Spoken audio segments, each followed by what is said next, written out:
Hey everyone, What If Fan here, bringing you another exciting part of What If Transmigrated as a Kanto gym leader. You can find the fanfic title and the original author's name on my Patreon page. Make sure to check it out and show them some love.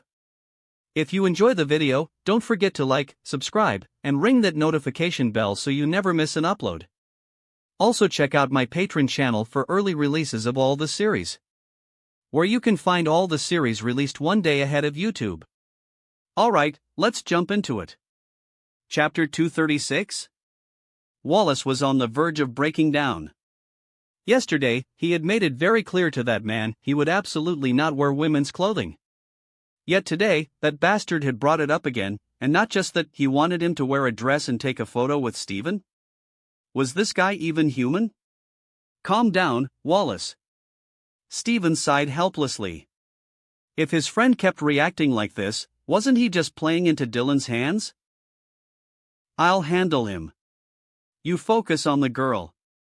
After reassuring Wallace, Stephen turned his gaze back to Dylan. Out of the corner of his eye, he also noticed the girl on the Altaria. For some reason, he had the distinct feeling that she was staring at him. And her expression was odd. There was a subtle hostility in her gaze, but Stephen had no idea why. He was sure they had never met before. And he considered himself a fairly amicable person. He didn't go around making enemies. Unless... Stephen pursed his lips. Please, no. Understood. Wallace took a deep breath. Then another. Then a third, forcing himself to calm down and focus entirely on his battle against Zinnia. If you surrender now, I might concede. Ha! Wallace, do you actually think you can beat me? Zinnia's fearless grin was as bright as ever. That's not a very funny joke, Wallace. Sure, I might not be a match for Dylan, but beating you? That shouldn't be a problem. She folded her arms, exuding the confidence and arrogance of a true dragon-type trainer. Even when facing the champion of Hoenn, she showed no fear. I see, you're quite confident. Wallace's eyes narrowed slightly. Though he was usually composed, he couldn't help but find this amusing. Dylan was one thing, but now some random nobody thought they could talk down to him? A single Salamence? For time's weak to ice. No matter how strong it was, so what? I am Wallace, the champion of Hoenn. If my Milotic loses to this Salamence today, I'll write my name backward. Then allow me to show you the heritage of the Draconid people. Zinnia's grin turned wilder as the mega bracelet on her wrist gleamed. Roar! Salamence threw back its head and let out an earth-shaking roar, its body glowing with the light of mega evolution. Wallace? He stood there, utterly dumbfounded, as Salamence began its second evolution. Wait, what? He had heard rumors from Kalos about a newly discovered form of evolution, but wasn't it still unproven? The examples were unstable at best. How was this girl using it so effortlessly? And why was it Salamence of all things? Wallace, be careful. This girl clearly knows a lot about mega evolution. Stephen glanced at the now fully transformed Mega Salamence, his expression growing serious. The sheer intensity of its presence made even him feel pressured. The Draconid people. I understand. Wallace's eyes were just as grave. Mr. Stephen, looking elsewhere during battle, should I take that as an insult? Dylan's calm, almost ghostly voice suddenly reached Stephen's ears, snapping him back to reality. Zoroark, Dark Pulse. Zoroark let out a sharp cry, its claws glowing as it gathered dark energy into a pulsating sphere before launching it at Metagross. Meteor Mash. Stephen remained composed. Metagross raised its steel claws, their metallic sheen intensifying. It was preparing a Meteor Mash. Stephen had absolute trust in his ace. There was no way it would fail to counter this dark pulse. Stephen, be careful, his Zoroark, it's Milotic, Surf. Wallace had been about to warn Stephen, but Mega Salamence launched an aggressive assault, leaving him no time to split his attention. Meanwhile, Metagross charged straight into the incoming Dark Pulse.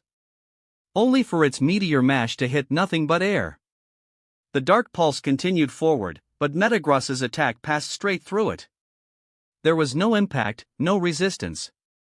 It was as if the dark pulse was nothing but an illusion. Crap! Steven's pupils shrank.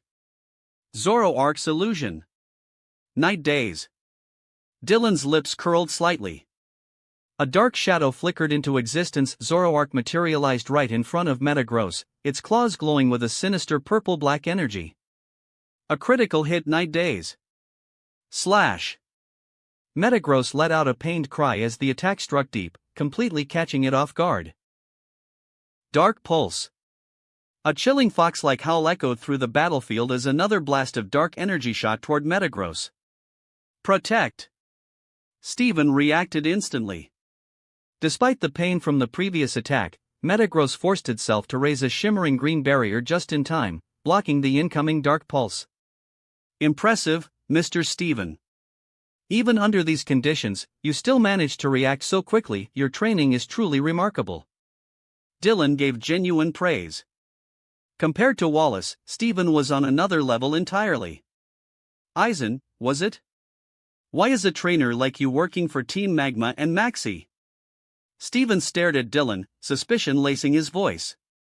The same question applied to Zinnia as well. Two champion-level trainers obviously acquainted, yet one was siding with Team Magma and the other with Team Aqua? This made no sense. Steven wasn't underestimating Maxi and Archie, but there was no way they had the charisma to recruit trainers of this caliber. They must have an ulterior motive. Good question, why do you think? Dylan replied with an ambiguous smile. If I had to guess, you're using them. What exactly are you two planning? Steven's voice was firm. The more he thought about it, the more it made sense. There was no logical reason for Dylan and Zinnia to join these criminal organizations. Any league would treat them with the utmost respect. But instead, they were working with Team Magma and Team Aqua? If anyone told Steven they weren't up to something, he wouldn't believe it for a second.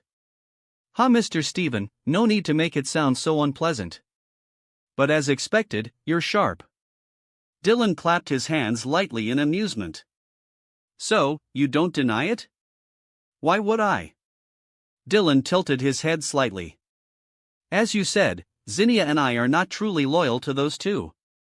Do you really think someone like Maxi or Archie could command us? Dylan's voice remained gentle and courteous, but his words carried a biting arrogance. However, our goals align with theirs. So, strictly speaking, we're cooperating. Dylan smiled thoughtfully. Besides, I haven't really done much. I simply helped Team Magma with a couple of small matters. Steven's gaze flickered, his mind racing. The same goal? What exactly is that? Expanding land and sea, that was Team Magma and Team Aqua's objective. But, something about this was clicking into place. Rather than that, shouldn't you focus on the battle? Wallace seems to be struggling. Dylan suddenly pointed out. Steven instinctively glanced at Wallace, only to see Mega Salamence slamming Milotic into the ground with a devastating dragon rush, relentlessly pounding on it. Milotic was barely clinging to consciousness. Ha! Steven! Stop talking and finish your damn fight already. Wallace sounded utterly miserable. Mega Salamence was relentless. Even an ice beam wasn't enough to stop it. It charged straight through the attack and obliterated Milotic. It was too brutal. Sure, Ice had the type advantage over Dragon, but that didn't matter when Mega Salamence just brute-forced through everything. Steven fell silent. How had just a few minutes of conversation resulted in Wallace's Milotic nearly getting knocked unconscious? This wasn't good. He needed to step it up. If Wallace got taken out first, he'd be left fighting a 2-on-1 battle. And that was not happening. Metagross, Psychic.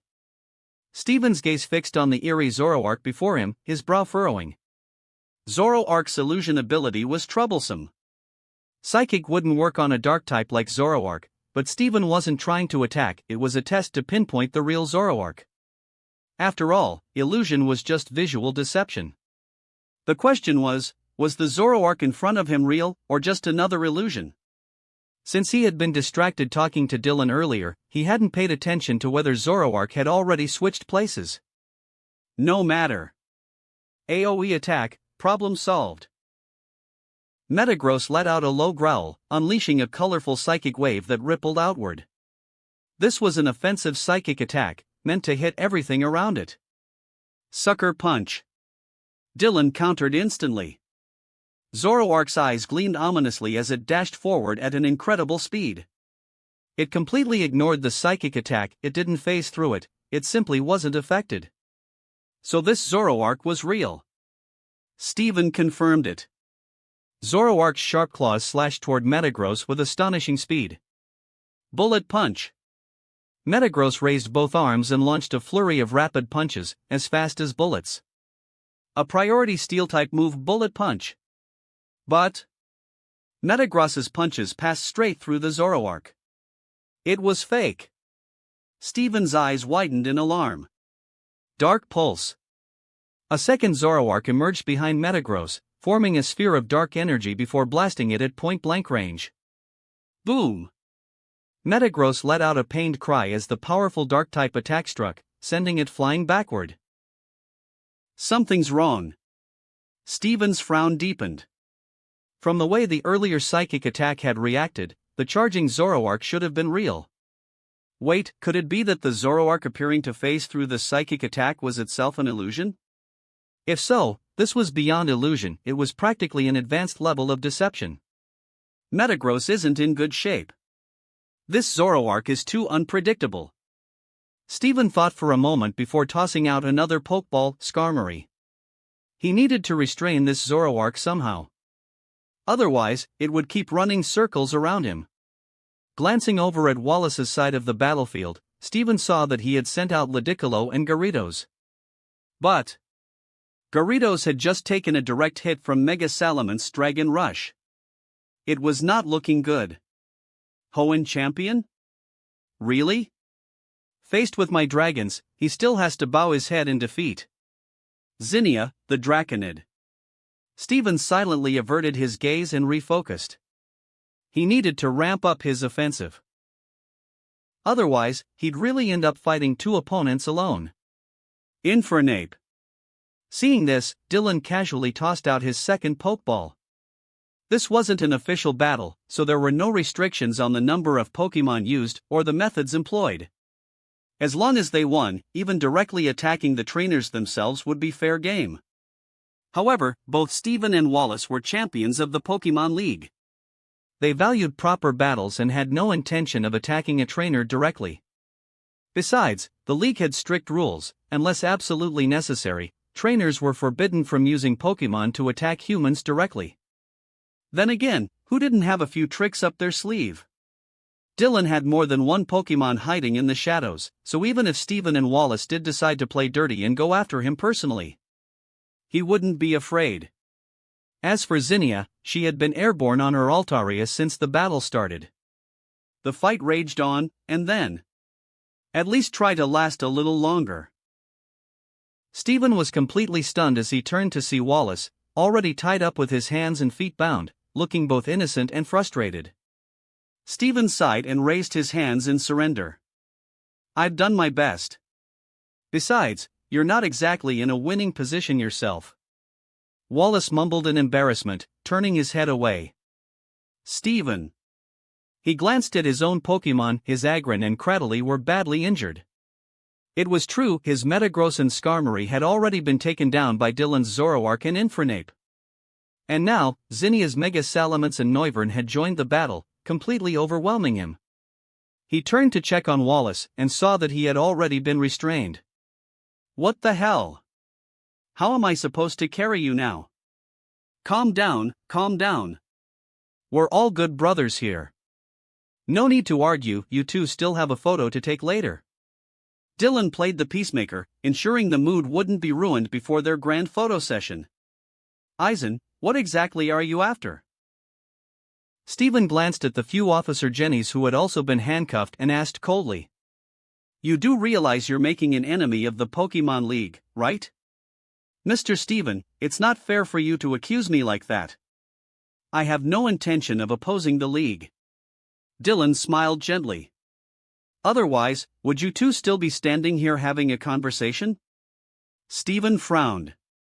That was the most confusing part. Despite everything, Dylan didn't seem openly hostile.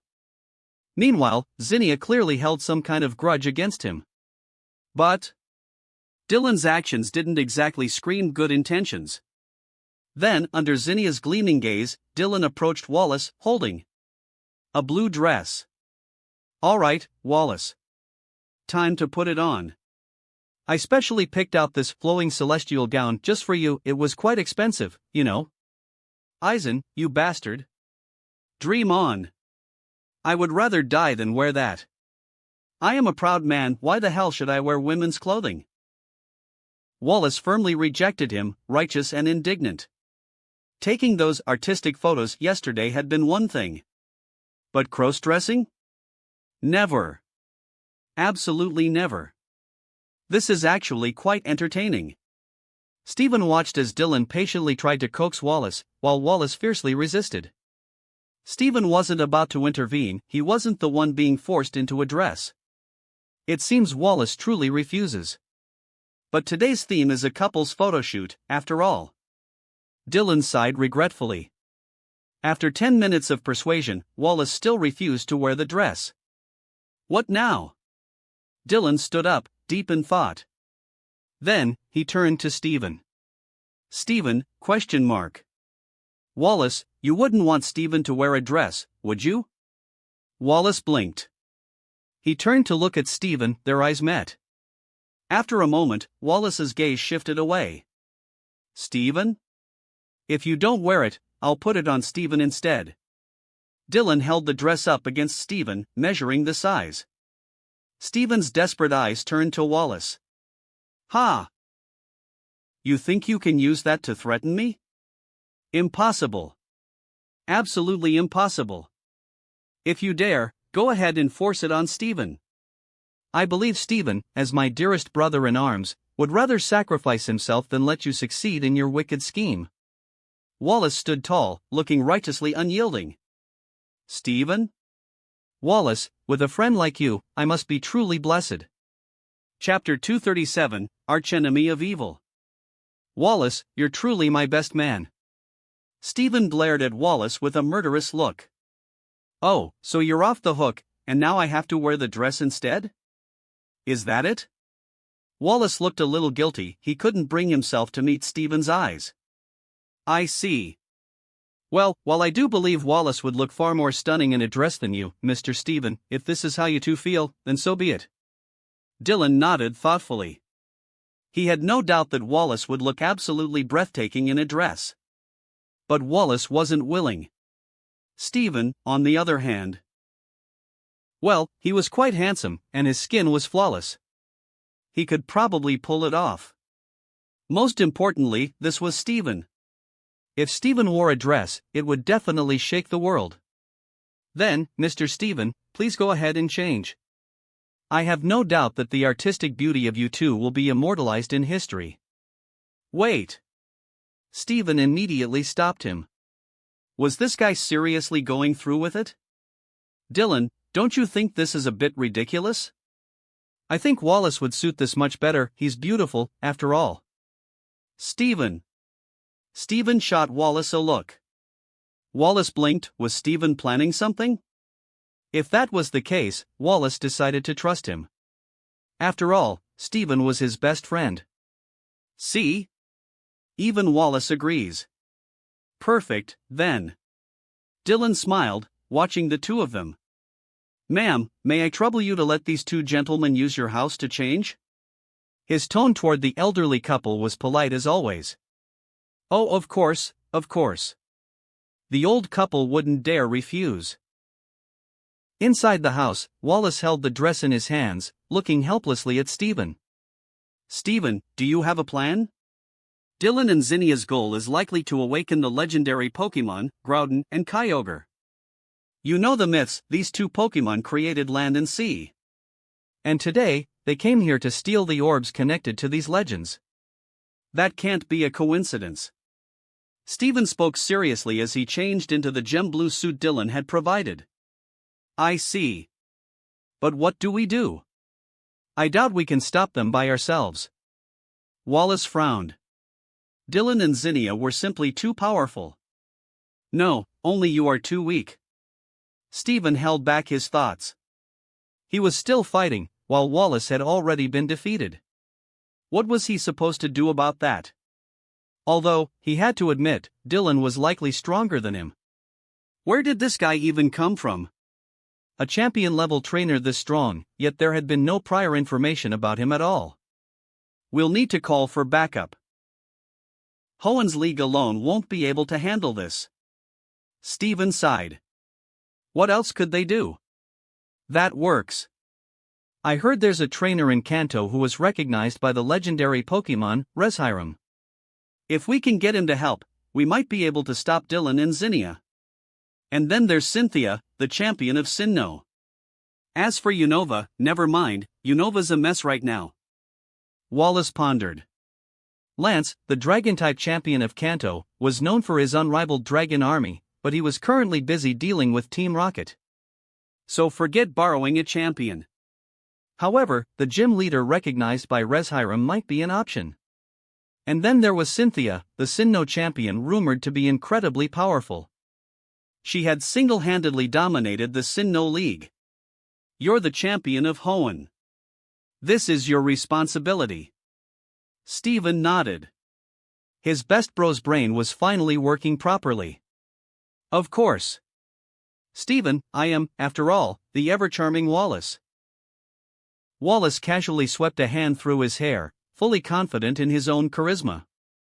As a top-tier Pokemon coordinator, Wallace believed that not only should his Pokemon be beautiful, but he himself should also maintain an elegant and striking image.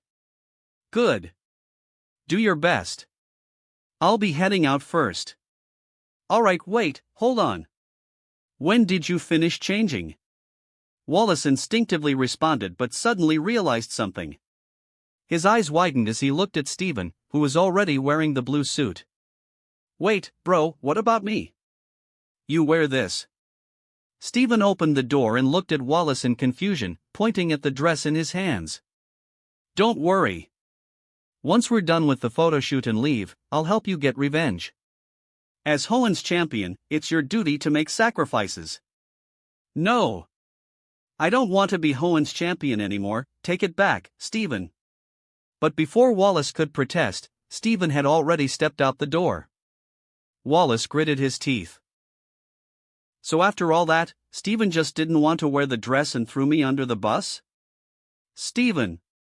Stephen pretended not to hear his good friend's affectionate call from inside the house. Yeah, right. He was the heir of Devon Corporation and a former Hoenn champion, there was no way he was wearing a dress. Not happening. Absolutely not. Besides, he had come to help Wallace. He was a free agent now, doing this out of goodwill. And yet, he was getting dragged into this nonsense? Wallace had already taken artistic photos. What's a little cross-dressing on top of that? Besides, he didn't even have a girlfriend right now. Stephen felt zero guilt. Wallace's heart was strong. A little cross-dressing wouldn't hurt him. There were plenty of guys in the world who wore dresses. No big deal. And then...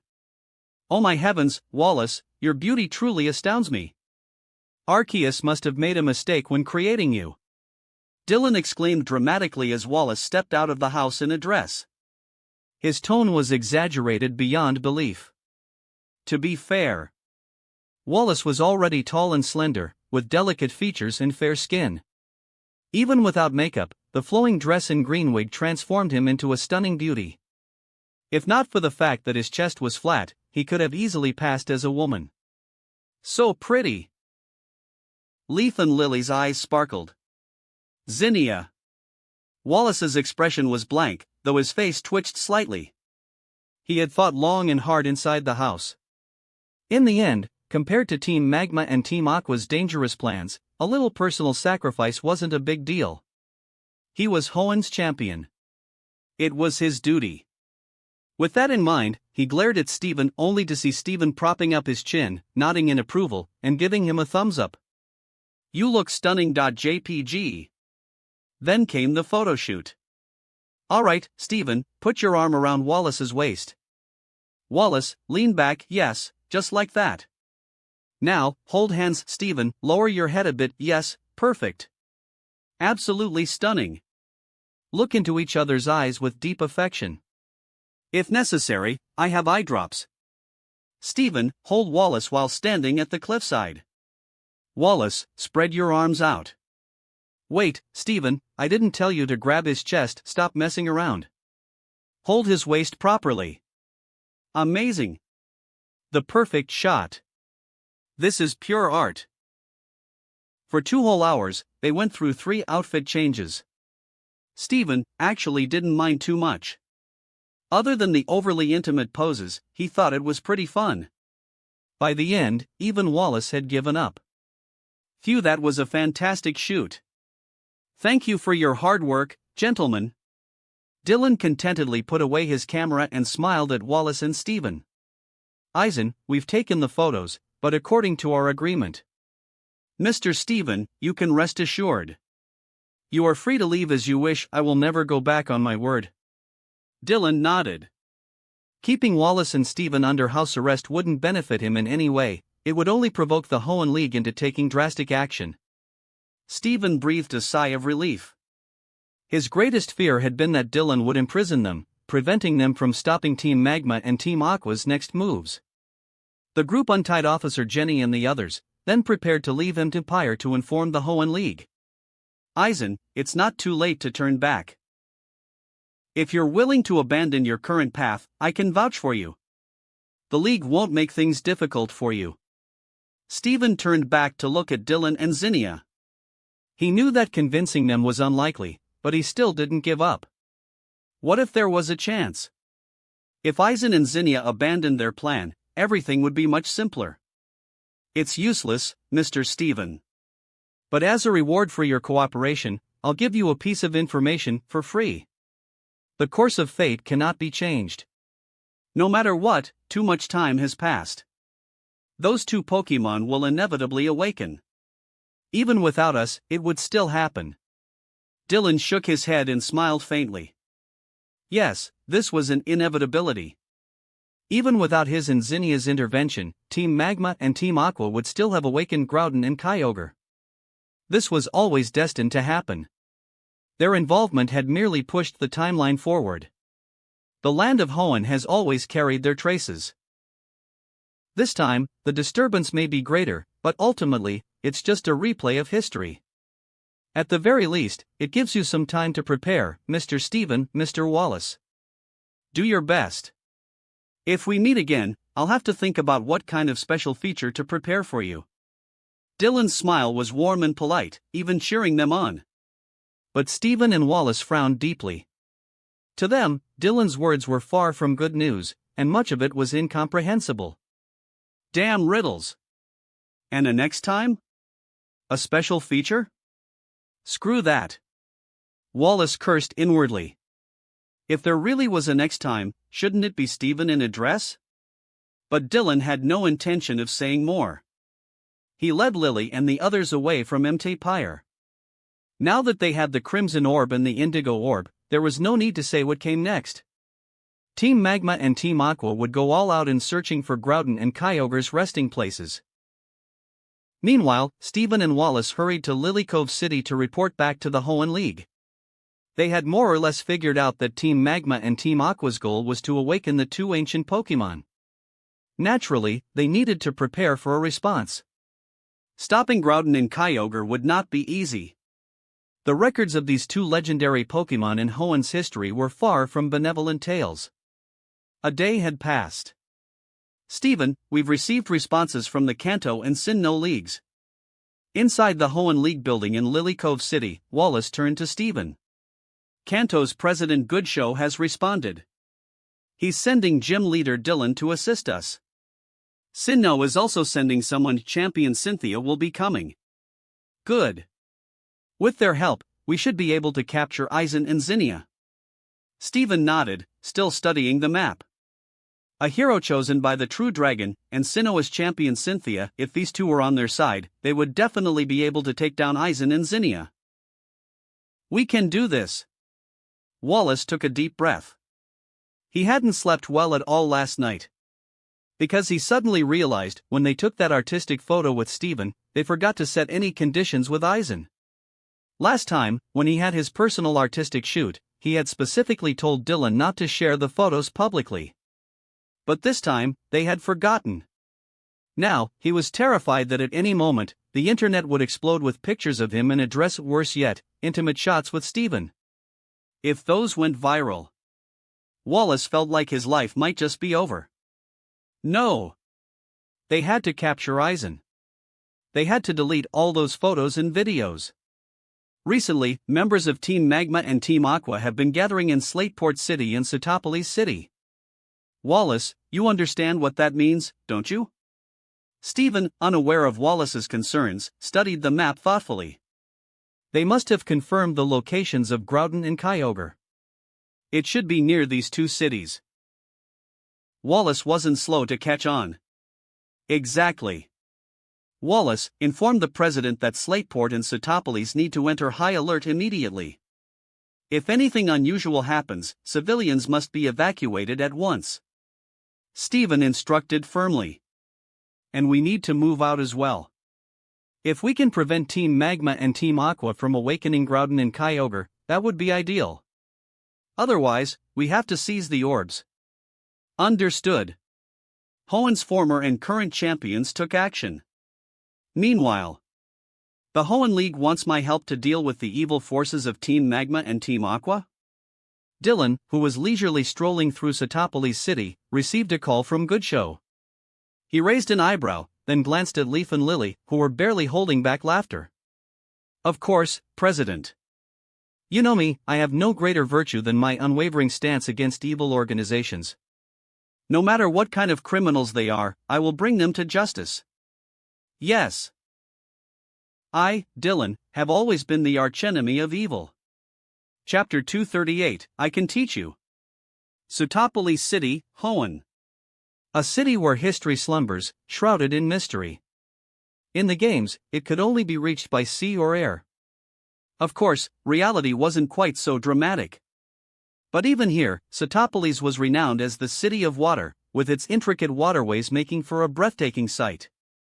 1,000 years ago, a massive meteorite crashed into the ocean, splitting the earth and gradually forming what is now Satopolis City. Legend has it that among the residents of Satopolis, there are descendants of an ancient people known as the Lurian tribe, who are tasked with guarding the seal of the Sky Pillar. I wonder if Champion Wallace knows about this. After all, he used to be the gym leader of Satopolis. As they strolled through Satopolis City, Dylan turned to Wallace with a smile. Gym leader Dylan, you are indeed well informed. I have heard such tales before, though I cannot say for certain if they are true. Wallace replied with a composed smile, exuding elegance and charm. Lily blinked her large, bright eyes. So this is the Wallace everyone talks about. Blue wasn't with Dylan and Lily at the moment. Instead, Steven, standing to the side, was watching Dylan with a slight frown. Yes, they had come to Satopolis, and Kanto's legendary dragon hero, gym leader Dylan, had also arrived. Naturally, their paths crossed here. But what Steven hadn't expected was that Dylan was the same person he had encountered back in Rustboro City. Mr. Steven seems to have taken quite an interest in me. Dylan had noticed Steven's gaze. Wallace also looked at Steven with some curiosity. This wasn't like the Steven he knew. Gym leader Dylan, about what happened in Rustboro City. Steven finally brought up the matter. Oh, so Mr. Steven still remembers. Well, did you confirm it with Mr. Stone? Yes, my father told me everything. Steven's tone was heavy. I imagine that must have been quite a blow for you, Mr. Steven. I understand your character well enough. Dylan sighed lightly. Steven fell silent, while Wallace furrowed his brows. Was this about Uncle Stone? Judging by Steven's expression, it seemed like something serious. No wonder he had been looking so disheveled and drained lately, it was probably because of this. Wallace didn't speak hastily. As Stephen's close friend, he knew that if it were necessary, Stephen would tell him himself. Gym leader Dylan, I want to know, that girl from before? She was my sister. Stephen fell into another heavy silence. So that girl was Dylan's sister. Then you.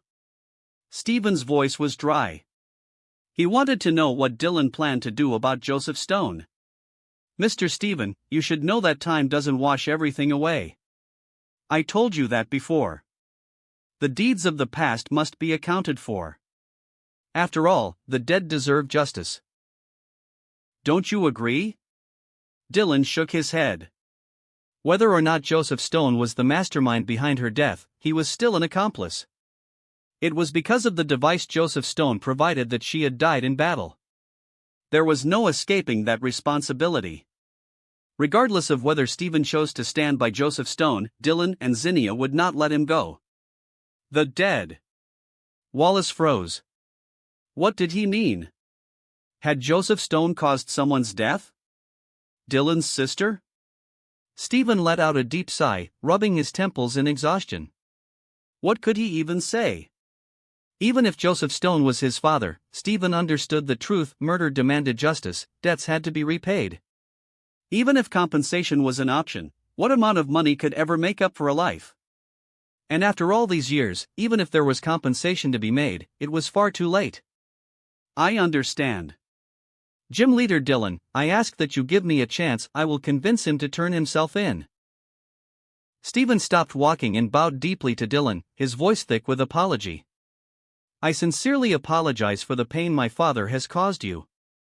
There's no need for that, Mr. Stephen. This matter has nothing to do with you. Dylan looked at Stephen. Stephen was indeed responsible and had a strong sense of justice. Besides, the one you should be apologizing to isn't me. But whether or not she chooses to forgive you, that's not for me to decide. Dylan had no right to make that decision for Zinnia. She was the one who had suffered the most. But Dylan truly believed that Zinnia was remarkable. Or rather, she was incredibly self-controlled. She was fully aware that Stephen was Joseph Stone's son.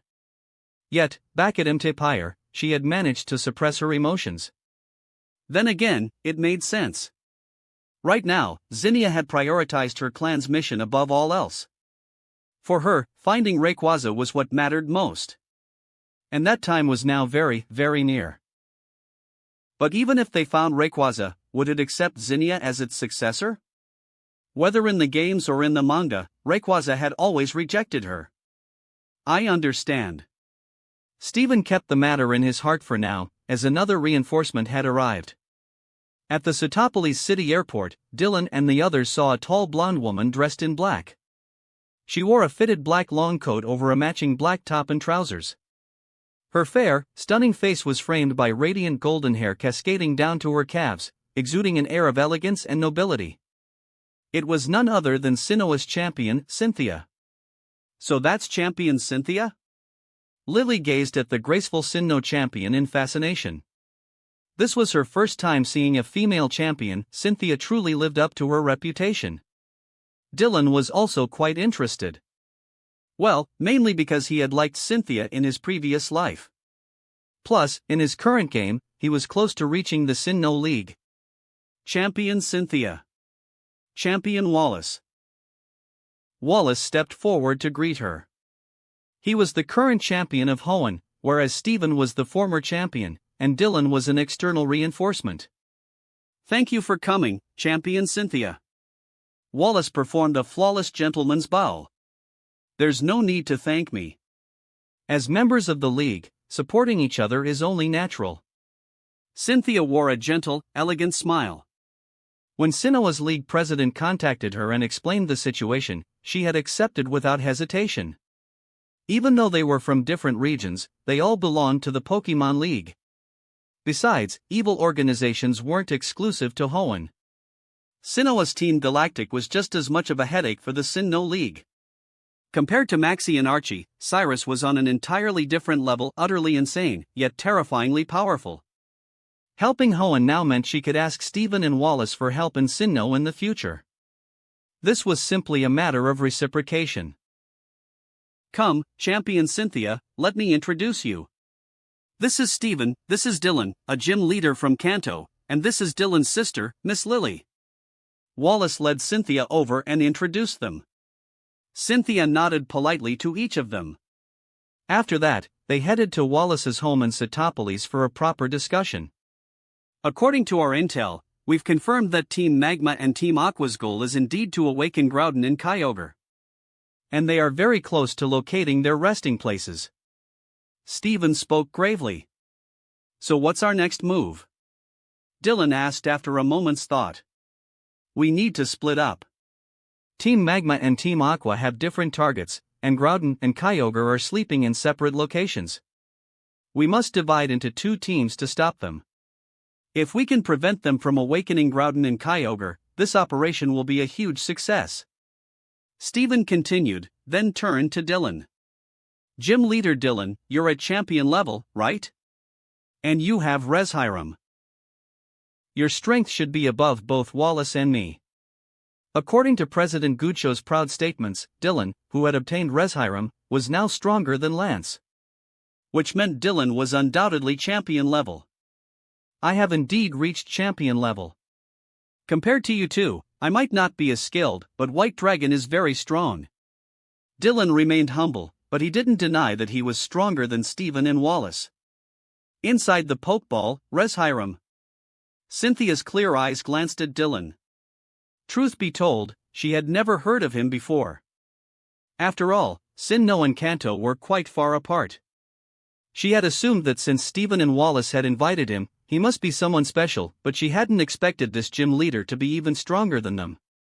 Are gym leaders in Kanto really this strong? Why isn't he part of Kanto's Elite Four? Cynthia was quite curious. She wasn't arrogant. While she believed she wasn't weaker than the other regional champions, she also didn't think she was significantly stronger than them. After all, everyone at the champion level had their own strengths, and no one was inherently superior to the others. Since that's the case, I'll leave gym leader Dylan and Wallace to deal with Team Aqua. Stephen made his decision without hesitation. He absolutely did not want to team up with Wallace again. The strongest should carry the weakest. After all, he was not about to drag Wallace's dead weight along. Fine by me. Dylan glanced subtly at Wallace, whose expression had turned stiff. At this moment, Wallace was staring gloomily at Stephen. Yep. Wallace had more or less figured it out. Stephen was ditching him. I'll go with Champion Cynthia to stop Team Magma. But we need to be careful of two people. Stephen spoke again, pulling up a holographic projection that displayed two half-body portraits: Aizen and Zinnia. Aizen claims to be a trainer from Unova. His main Pokemon, as far as we know, are Zoroark and Infernape. He's extremely strong. I'm not his match. Stephen admitted frankly. Zinnia claims to be a Draconid. She appears to be a Dragon-type trainer. Her known main Pokemon include Omega Salamence, Noivern, and Altaria. Wallace isn't her match either. These two definitely know each other, yet they've joined opposing teams, one with Team Magma, the other with Team Aqua. It seems they're also after Groudon and Kyogre. We don't know much beyond that, but we need to be careful. Two champion-level threats? Cynthia furrowed her brows. No wonder the Hoenn League had requested reinforcements. It seemed they had already fought and lost. Our main goal is to stop them from awakening Groudon and Kyogre. If we fail, we'll have to face these two ancient Pokemon head-on. Stephen's voice was grave. No one truly knew just how powerful Groudon and Kyogre were. But according to Hoenn's ancient legends, these two were the origin of land and sea themselves. And if those two do awaken? Cynthia asked, not to be pessimistic, but because she was used to preparing for the worst. Then we'll do everything we can to stop them. Or? Stephen glanced at Wallace. They had considered this possibility before. If all else failed, there was still one last option. Wallace was a descendant of the Lurian tribe, meaning he could unseal the Sky Pillar, the rumored resting place of Rayquaza. The Dragon of the Sky. The ruler of the ancient heavens, Rayquaza. It was the only force capable of stopping Groudon and Kyogre. No worries. We've gathered 4 champion-level trainers for this. Wallace understood what Steven meant, but he was also confident in their team. Team Magma and Team Aqua? We'll take them all down. Yes, Aizen and Zinnia were powerful, but could they really take on 4 champion-level trainers? They were done for. This group included 3 regional champions. Plus, they had Dylan, a legendary trainer who had Reshiram. They would win. Another day passed in the blink of an eye. With insider information, the team was ready to move. Dylan, Lily, and Wallace headed for the seafloor cavern to intercept Team Aqua. Meanwhile, Steven and Cynthia took a boat toward an island chain where Team Magma was attempting to awaken Groudon. It's a shame I'm not going after Team Magma, but it's fine. Steven and Miss Cynthia should be able to handle it, right, Gym Leader Dylan? Of course. With 2 champions, stopping Aizen shouldn't be a problem. Gym Leader Dylan cleared her throat and responded with a smile, just in time to maintain her cover. Lily sat behind Dylan, keeping her head down, not daring to speak. Ugh, Big Brother is so mean. He had ditched his precious little sister and left her behind while he went off to have fun. Unforgivable. Yes. The Dylan in front of Wallace was actually Leaf in disguise. Leaf's transformation skills were top-notch, and with Ditto's help, she had perfectly transformed into Dylan. As for how she got here? With a certain teleporting Pokemon, travel was ridiculously easy. Gym Leader Dylan, I heard you specialize in multiple Pokemon types and even organize your gym into different type-based teams. Have you put together a water-type team yet? Wallace asked curiously. I have some ideas, but I haven't finished assembling one yet. Do you have any recommendations, Champion Wallace? Dylan perfectly mimicked Dylan's usual tone and expression, smiling warmly. Incredible! Lily was amazed, as expected of Leaf. Oh, Gym Leader Dylan, you've asked the right person. While I may not be as strong as you, I am an expert on water types. Wallace regained his confidence and elegance, puffing out his chest proudly. After all, he was a water-type champion. And the current champion of Hoenn. He could definitely teach Dylan a thing or two. If you're interested, Gym Leader Dylan, after this mission, we could have a friendly match. The best way to understand water-type Pokemon is through battle. Of course, I'd love to spar with you, Champion Wallace. Dylan smiled subtly. Dylan, you should really thank me once again. I've given you an opportunity to mess with Wallace. Chapter 239, Awakens. You shall not pass. At Dylan's words, both Steven and Cynthia furrowed their brows in silence. Miss Cynthia, I'll hold off Aizen, you go stop Maxie. Steven quickly assessed the situation. Not seeing Maxie around made his heart clench with worry, and he immediately turned to Cynthia. He knew that getting entangled with Dylan was meaningless. The top priority was stopping Team Magma from awakening Groudon. If they could reclaim the orb, Team Magma wouldn't be able to awaken Groudon. I understand. Cynthia nodded and attempted to circle around Dylan from the side. Though there were many Team Magma grunts in that direction, they were nothing more than obstacles, completely incapable of stopping a champion-level trainer like Cynthia. However, Flamethrower. Hydreigon let out a low growl. Flames gathered at its 3 heads before erupting in a fierce, blazing stream, blocking Cynthia's intended path. As the fire scorched the ground, the sand and stone beneath melted from the intense heat, sending waves of burning air rippling outward. Garchomp swiftly stepped forward, shielding Cynthia from the residual flames. Cynthia turned her gaze toward Dylan, only to meet his cold, emotionless stare. I told you. You shall not pass. Aizen. Steven's eyes darkened. Do you even understand what you're doing? Do you know what Team Magma is trying to do? Anger flared in Steven's chest as he glared at the man before him, calm, composed, and utterly indifferent. I am perfectly clear, Mr. Steven. I don't need your reminders. Dylan tilted his head slightly. You're clear? Do you realize how many people will be displaced, How much destruction will follow if Groudon and Kyogre awaken? Stephen's voice was sharp, his emotions surging. Groudon and Kyogre, according to Hoenn's ancient records, they were incredibly dangerous Pokémon. Eisen, what exactly are you trying to do? I told you last time, Mr. Stephen, this is fate. An inevitability. Neither you nor I can stop it. Dylan spoke calmly, his indifferent tone as chilling as a machine devoid of emotion. They have slumbered for too long. Even without Team Magma and Team Aqua, they will awaken perhaps next year, or the year after. It is only a matter of time. Dylan's next words made Stephen's heart tremble. And do you know, Mr. Stephen? Hoenn will soon face a great catastrophe. One that could have been prevented, but because of greedy humans, the one person who could have saved us was killed by their own hands. Stephen's breath hitched, his heart pounding painfully. Cynthia noticed his strange reaction, her elegant brows furrowing. What do you mean? 1,000 years ago, the Draconids prayed for Rayquaza to quell the battle between land and sea. Their prophecies foretold that 1,000 years later, another meteor would fall, one large enough to destroy all of Hoenn.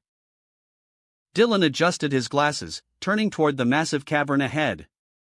Stephen's face paled. A prophecy? The Draconids. That's right. Sounds familiar, doesn't it? Zinnia is a Draconid. She found me and invited me to join her plan.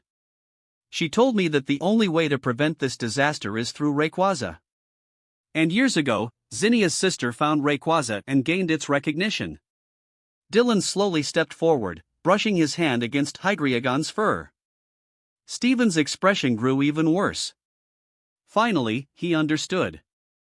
He finally understood why Zinnia always looked at him with such hostility. A splitting headache struck him, like needles stabbing into his skull. His father. But what does this have to do with awakening Groudon and Kyogre?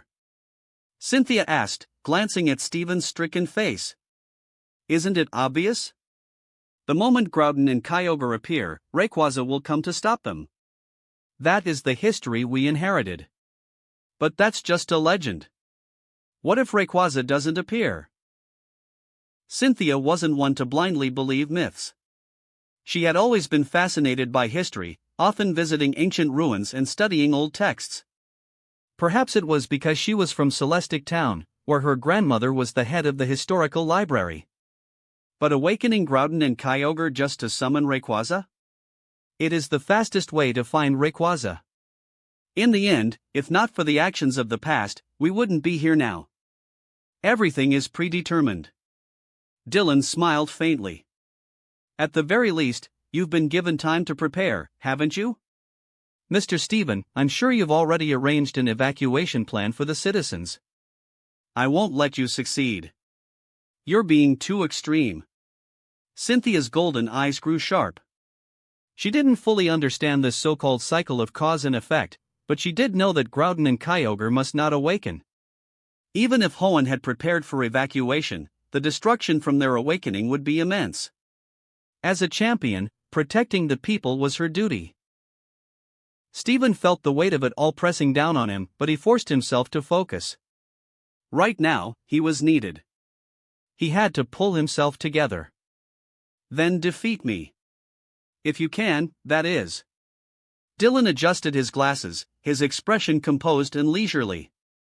Stephen and Cynthia, together, this should be interesting. Courtney, keep the League forces off this island. These two are mine. Dylan ordered coolly.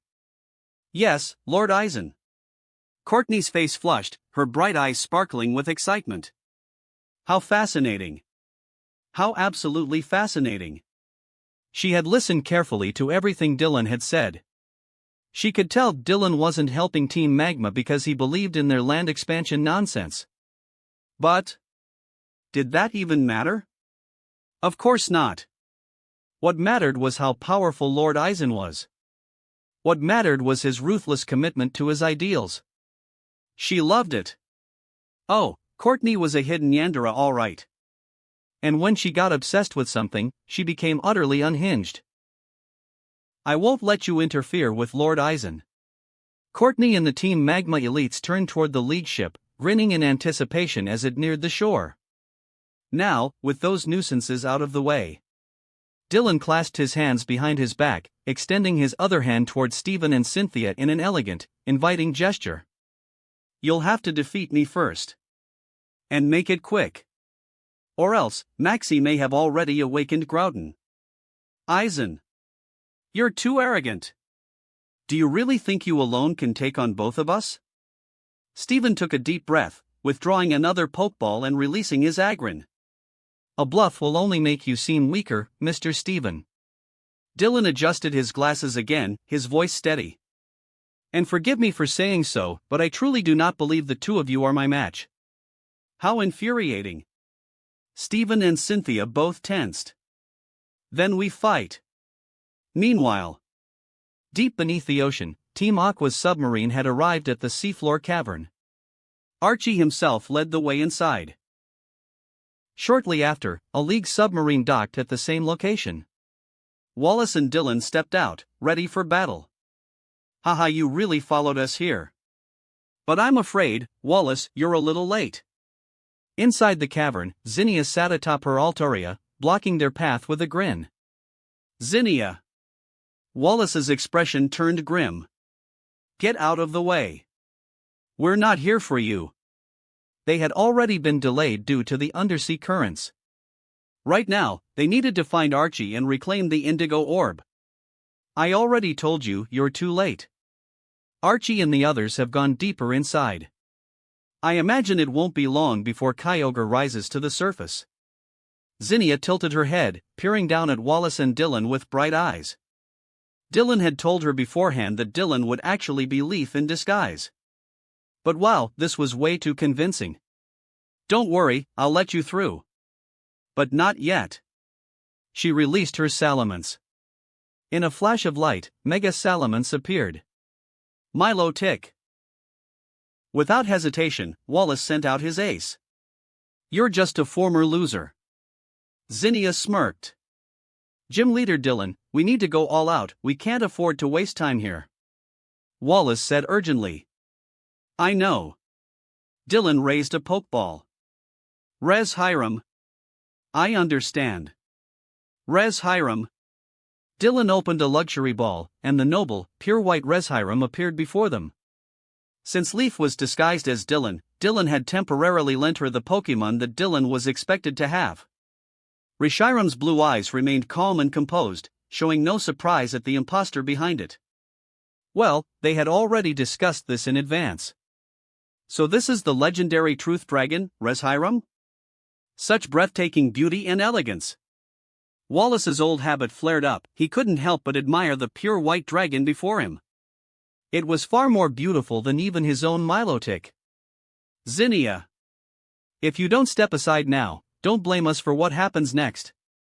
Wallace quickly snapped back to reality, speaking righteously. "Ah, having a powerhouse to back you up makes all the difference. So satisfying. Dylan was so much more reliable than Stephen." "Oh? The legendary Reshiram? TCH, this could be tricky." Zinnia feigned shock but then clicked her tongue dismissively. "But I already told you, you're too late." She laughed, her excitement soaring. Her vision was about to be realized. Deep within the seafloor cavern, Archie and his men emerged from a dark corridor into a vast chamber illuminated by a faint blue glow. Archie's eyes lit up as he rushed toward the central pool, unable to contain his joy. "Ha ha ha! Kyogre! I've finally found you!" His laughter echoed wildly. Years of effort had led to this very moment, he couldn't hold back his emotions any longer. "I have waited for this day." Archie grinned, his fiery gaze locked onto the sleeping Kyogre in the pool. "Listen, Kyogre. This world is chaotic and broken. Humanity cares only about their selfish desires." He waved his arms passionately, venting his frustration. "That's why nature and Pokemon continue to suffer. But now, Kyogre." Archie raised the Indigo Orb, his expression fierce. The orb pulsed with an intense, dazzling blue light. Return the world to its true form, to how it should be.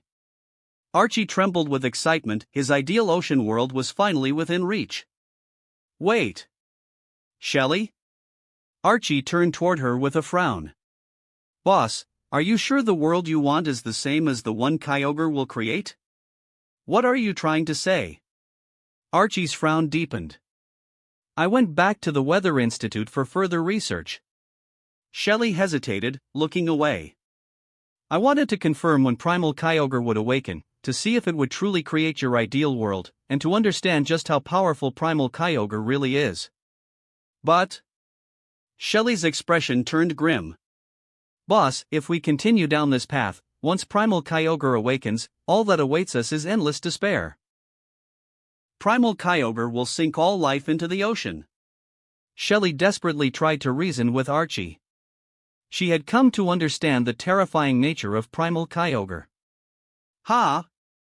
Archie scoffed, raising the indigo orb higher. As long as I have the indigo orb, Kyogre will obey me. He turned away and, with a triumphant shout, hurled the indigo orb toward the slumbering Kyogre. Archie, don't! Stop! One voice was Shelley's frantic cry, the other came from Wallace and Dylan, who had just arrived. But it was too late. The moment the indigo orb touched Kyogre, an overwhelming golden light erupted, completely engulfing its body. Within the golden radiance, Kyogre's form began to change drastically. Its body grew larger. The deep blue of its skin darkened to a mysterious purplish blue. Golden markings traced its frame, and symbols resembling an alpha symbol appeared on its forehead in wing-like fins. Then, its golden eyes snapped open. Primal Kyogre had awakened. Ooh-hoo! A deep, guttural roar, wild and primal, echoed through the cavern. Go, Kyogre! Destroy everything! Archie shouted, ecstatic. Primal Kyogre spun once in the air before crashing back into the water, sending a massive wave surging outward. Water sprayed over Archie and the others as Primal Kyogre vanished into the depths. What have you done? Wallace rushed forward, but Kyogre was already gone. Furious, he grabbed Archie by the collar, shouting in his face. They had rushed here as quickly as possible, but in the end, they were still too late. Kyogre had awakened. Watching from the shadows, Zinnia smirked before slipping away into the corridor. Ha ha ha! My ideal world is finally coming. Archie laughed maniacally. Your ideal world is behind bars. You're never leaving prison. Wallace snapped back, but arguing with this lunatic wouldn't help now. He quickly pulled out his phone only to realize that deep under the sea, there was no signal. They had to return to the surface first. Inside the seafloor cavern, Kyogre smashed through a rock wall before surging into the open ocean, swimming rapidly toward the surface. As the primordial sea ability took effect, the outside world was already changing. Dark storm clouds gathered thickly across the sky, plunging the world into darkness. Oh-hoo! A deep, ancient wail rumbled from the ocean depths. Then, a colossal figure erupted from the water. Primal Kyogre had broken through to the surface. Its magnificent, blue-violet body shimmered beneath the heavy storm clouds, its golden eyes cold and unfeeling. The rain poured down in torrents, covering the entire sky and sea. The ocean churned violently. Towering waterspouts stretched from sea to sky. Polyper, Gyarados, Lantern, Lovedusk, countless Pokémon panicked, fleeing in terror. Hurricane winds. Torrential rain. Roaring waterspouts. A scene straight out of an apocalypse. The primordial sea was expanding, spreading its rain clouds across the heavens. Primal Kyogre hovered amidst the raging storms, gazing down at the world below with its golden, indifferent eyes. Its glowing blue-violet body gleamed ominously as it swam effortlessly through the towering waterspouts. Its presence like a god. Or a demon. Chapter 240, The Ruler of All Oceans. On the island. Team Magma and the League were still clashing, and the battle between Dylan, Steven, and Cynthia raged on. But there was no denying it, Steven and Cynthia's combined strength was formidable. With Dylan only using Aizen's Pokémon, it was becoming difficult for him to hold his ground against both of them. Hunchcrow and Cofagrigus had already fallen under the relentless assault of Garchomp and Metagross, though Dylan had managed to have Hydreigon severely injure Cynthia's Togekiss in return. Now, he had to send out Bisharp and Grimmsnarl, two of the Dark-type Pokémon he had raised later on. He couldn't use his widely known multi-type powerhouses, or it would be too easy for people to connect Aizen to his real identity. Fortunately, he had trained many Pokémon, giving him plenty of options. After all, Aizen was supposed to be a Dark and Ghost-type specialist, because, well, those types just fit the villain aesthetic. Aizen, stop struggling. You're not our match. Steven withdrew his battered Aggron and addressed Dylan solemnly. The battle hadn't gone on for too long, yet Aizen's strength had exceeded expectations. Despite fighting against two champions at once and having fewer Pokémon, Dylan was still holding his own. However, Steven couldn't afford to drag this out any longer. I underestimated you too.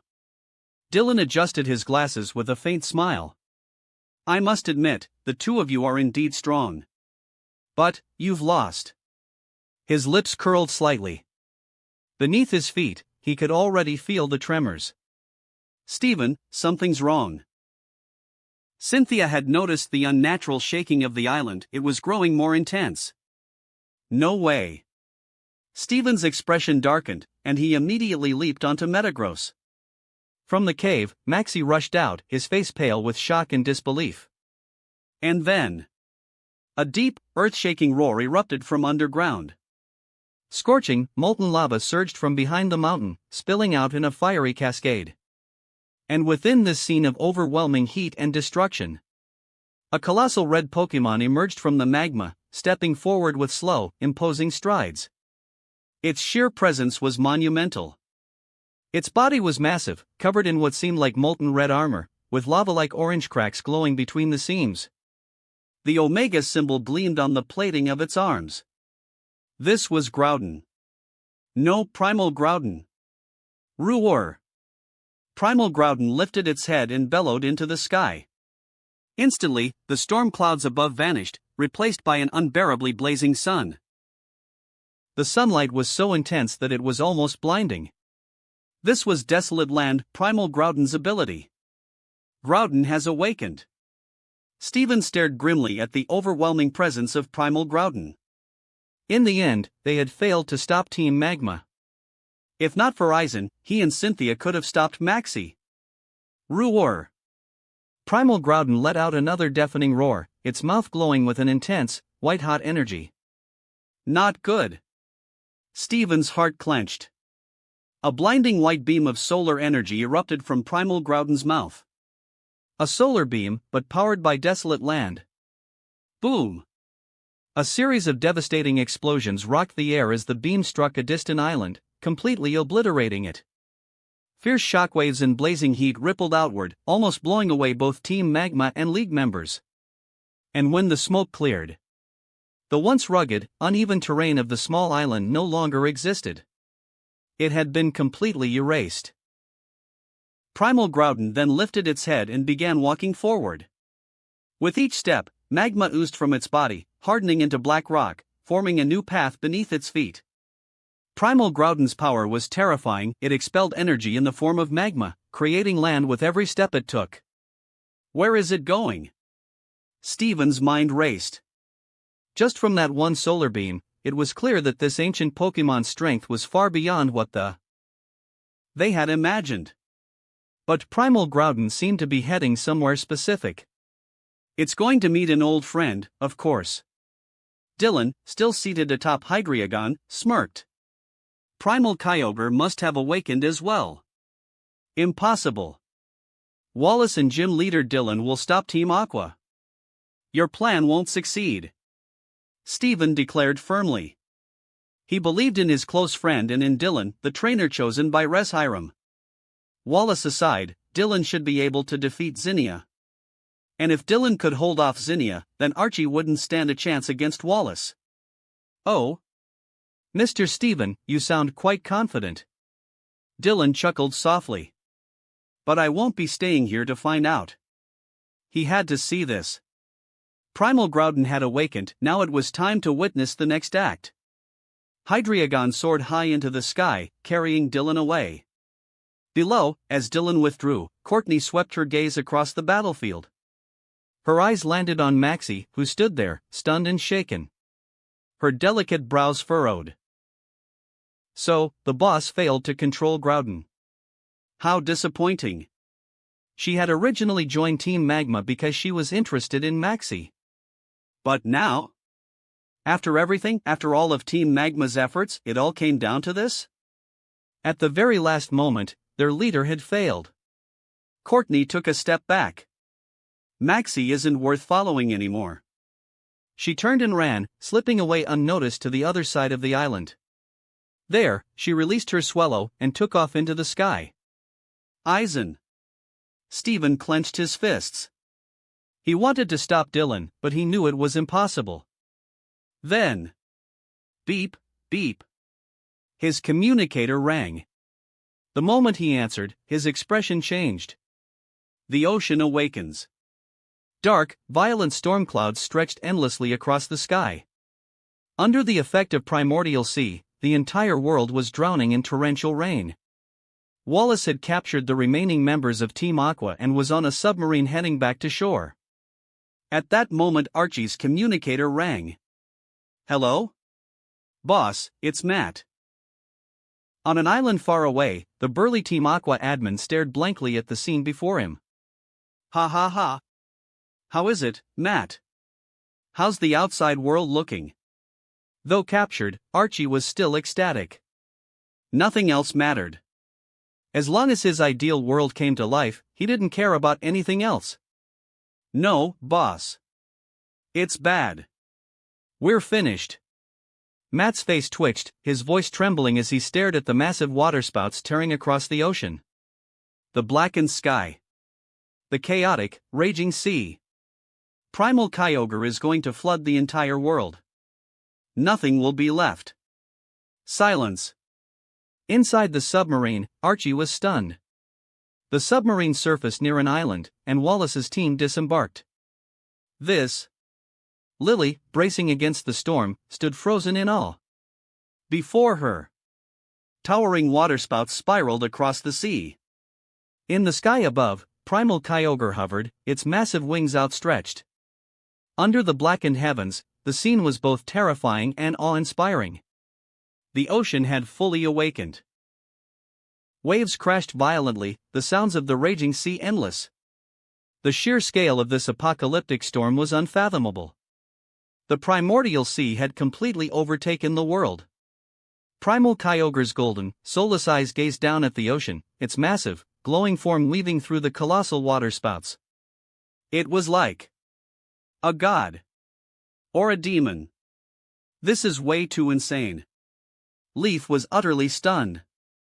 Was this the overwhelming power of the ancient legendary Pokémon, Primal Kyogre? This is all your fault. Wallace bit his lip. He, too, was in complete shock, but his disbelief was quickly replaced by burning fury as he turned toward the pale-faced Archie. How did it come to this? Archie could hardly believe it himself. He had wanted a world with more oceans, but not this. Not a world sinking entirely into the sea and Atlantis lost beneath the waves. His body felt weak, drained of all strength.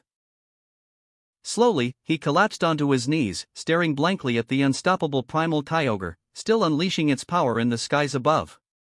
Kyogre. Officer Jenny. Contact everyone immediately, Sutopolis City and Slateport City must be fully evacuated. Understood, Champion. Evacuation is already underway, but we've received reports that the storm has already reached the Weather Institute and it's still expanding rapidly. Officer Jenny wiped rain from her face, her voice serious. It's already reached the Weather Institute? Lily gasped. The Weather Institute was near Fortress City, far past Slateport. That meant the storm's expansion was unbelievably fast. Of course it's fast. This is Primal Kyogre's ability, Primordial Sea. A voice suddenly cut in. Brother? Lily turned in surprise, spotting Dylan smiling at her with a nod. Yes, after changing clothes, Dylan had teleported back with Mew. At the same time, Leaf had quickly used Ditto to disguise herself as a regular League staff member. With Zoroark's illusion ability, the deception had gone off perfectly. Gym leader Dylan, what do you mean by Primordial Sea? Wallace blinked in confusion. Wasn't Kyogre's ability just Drizzle? Kyogre's normal form has Drizzle. But in its primal reversion state, its ability changes to Primordial Sea. Dylan's blue eyes gleamed as he gazed at Primal Kyogre amidst the towering waterspouts. Primal Kyogre is like the sovereign ruler of all oceans, the undisputed king of the seas among legendary Pokémon. Its ability, Primordial Sea, exists to fulfill that role. If left unchecked, given enough time, Primal Kyogre's storms will eventually spread across the entire world and submerge everything beneath the ocean. Dylan spoke calmly, but his words carried a terrifying weight. This wasn't an exaggeration. Kyogre and Groudon were among the few Pokémon with the power to bring about the end of the world. Primordial Sea and Desolate Land, these two abilities alone were far too dangerous. Of course, drowning the entire world wouldn't be instantaneous, it would take time. And besides, even if Primal Kyogre wanted to drown the planet, it wouldn't get away with it. Forget Rayquaza, the other legendary Pokémon wouldn't just stand by and watch. After all, Hoenn wasn't the only region in the world. If Primordial Sea truly spiraled out of control, Dylan had no doubt the original one would descend from the Hall of Origin to put an end to it. And it wasn't just Arceus. There were plenty of legendary Pokémon that lived on land: Zygarde, Zacian, Zamazenta, Calyrex, and more. If their territories were threatened, would they just move underwater? No chance. Hiss. Wallace took a sharp breath. He wasn't sure if everything Dylan said was true, but Dylan wasn't the type to lie about something this serious. And then Dylan pulled out his Rotom phone and scanned Primal Kyogre. Beep. Kyogre, Primal Reversion Form, Water Type, Sea Basin Pokémon. Ability, Primordial Sea moves, Water Spout, Origin Pulse, Double Edge, Hydro Cannon, Aqua Ring, Sheer Cold, Liquid Tail. Pokédex entry: in mythology, it is said to have expanded the seas by summoning torrential rain and giant waves. After a fierce battle with Groudon, it fell into a deep slumber. What kind of Pokédex is that? How does it even have Kyogre's data? Wallace was stunned. Kyogre hadn't been seen for 1,000 years, so how did a Pokédex already contain its information? Did Professor Birch manage to predict the future or something? I manually inputted my knowledge of legendary Pokémon into my Rotom phone. Dylan smiled. So this is a personal collection of information. As expected of gym leader Dylan. So knowledgeable. Wallace looked at him in admiration.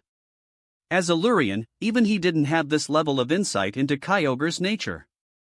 But Dylan knew so much. How? So what do we do now? How do we stop Primal Kyogre? Lily asked anxiously. First, put this on. I don't want you catching a cold. Dylan took a raincoat from his bag and wrapped it around her. Getting drenched in this storm wasn't an option. Primal Kyogre's strength is on another level. And besides, Dylan turned his gaze to the horizon.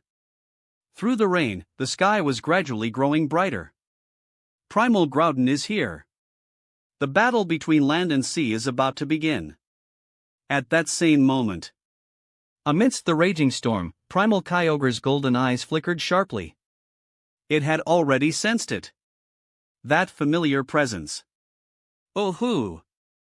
A deep, thunderous cry echoed through the sky. Primal Kyogre unfurled its massive wings and surged forward. It knew. It knew. That land-crawling fool had awakened. This time, it would end it. That wraps up this part of What If Transmigrated as a Kanto gym leader. Thanks so much for listening. As always, new parts drop every 4 days, so be sure to stay tuned. Also check out my Patreon channel for early releases of all the series, where you can find all the series released one day ahead of YouTube. If you enjoyed the video, Don't forget to like, subscribe, share it with your friends, and please consider supporting the original author as well. See you in the next one.